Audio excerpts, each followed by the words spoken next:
কচু বাৰু কেতিয়াবা এনেকৈ ৰান্ধি খাইছেনে আপোনালোকে? যদি ৰান্ধি খোৱা নাই তেতিয়াহ'লে এনেকৈ এবাৰ ৰান্ধি খাব। আজিৰ ভিডিঅ'টি পিছে বিশেষকৈ বেচেলৰসকলৰ কাৰণে বহুত বেছি উপকাৰী হ'ব। যিসকলে ভাড়া ঘৰত বা মেছত অকলে থাকে, ৰান্ধিবলৈ মন নাযায়, তথাপিও এনেকৈ ঘৰুৱা এবিধ খাদ্য খাবলৈ মন যায়, তেতিয়াহ'লে তেওঁলোকৰ কাৰণে আজিৰ ভিডিঅ'টি। আৰু আমি সকলোৱে কচু খাই ভাল পাওঁ, যিহেতু কচুৰ কোমলীয়া অংশটো খুব ভাল লাগে খাবলৈ।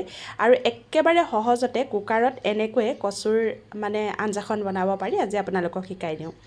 তেল গৰম কৰি তাতে ডাঙৰ পিঁয়াজ এটা সৰু সৰুকৈ কুটি পেলাই দি দিছোঁ। তাৰপিছতে আদা নহৰু একখিনিমান দিছোঁ, প্ৰায় 2-3 চামুচমানৰ জোখৰ আদা নহৰুখিনিও পিঁয়াজখিনি ৰঙা পৰি অহাৰ পিছতে মই দি দিছোঁ। সেইখিনিও পূৰা ৰঙা পৰালৈ ভাজি ল'ম।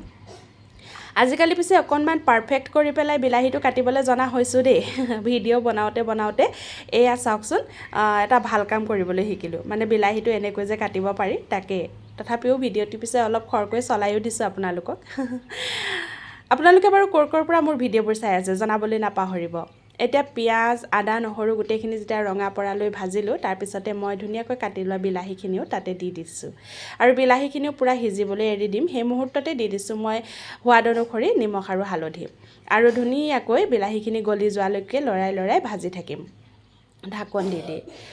যদি ভাল লাগে আপোনাৰ প্ৰফাইলত ভিডিঅ'টি শ্বেয়াৰ কৰি থৈ দিব বুলি আশা কৰিছোঁ। কেতিয়াবা আপুনি নিজে ৰান্ধি খাব পাৰিব। আৰু তাৰপিছতে দি দিছোঁ অকণমান ব্ৰইলাৰ মাংস। আৰু এয়া কচুখিনিৰ পৰা মই তাৰ যিখিনি সেইখিনি আঁতৰাই লৈছোঁ। আঁতৰাই পেলাই এনেকৈ মানুহজনে কুটি দিলে পিছে দেই, ৰাতিপুৱাৰ সময়ত বহুত বেছি খৰধৰ হৈ থাকে যে।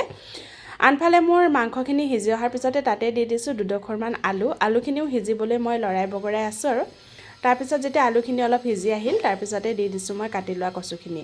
কোনো ধৰণৰ বইল কৰিবলৈ একো দৰকাৰেই নাই। এনেকৈ আপোনালোকে ডাইৰেক্ট কচুখিনি দি দিব, অকণোৱে নখজুৱাই।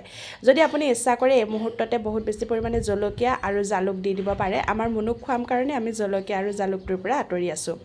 এতিয়া কচুখিনি যেতিয়া অকণমান সিজি আহিল নহয়, তাতে আপোনালোকৰ পৰিমাণ অনুসৰি আপোনালোকে যিমানটো পৰিমাণত পানী খায় সিমানটো পৰিমাণত পানী দি পেলাই প্ৰায় 5-6টামান চিটি মাৰিবলৈ এৰি দিব।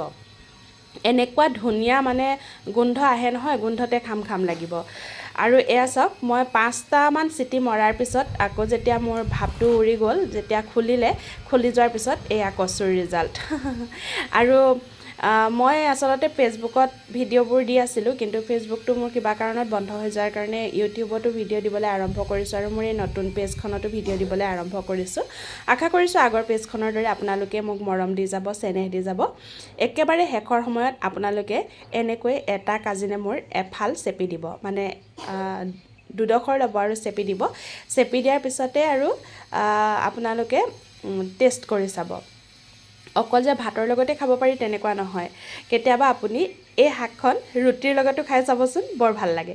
এতিয়া ভাতকেইটা বাঢ়ি লৈছোঁ, যিহেতু ৰাতিপুৱাৰ সময় মানুহজনৰ অফিচ যোৱাৰ সময়, গতিকে ভাতকেইটা খৰধৰকৈ বাঢ়িছোঁ। আমাৰ পিছে কচুৰ শাকখন থাকিলে অন্য একো শাকৰ প্ৰয়োজনে নাই, গতিকে কচুৰ শাকখনৰ লগতে আজিৰ ভাতকেইটা খুব ধুনীয়াকৈ তৃপ্তিৰে খালোঁ।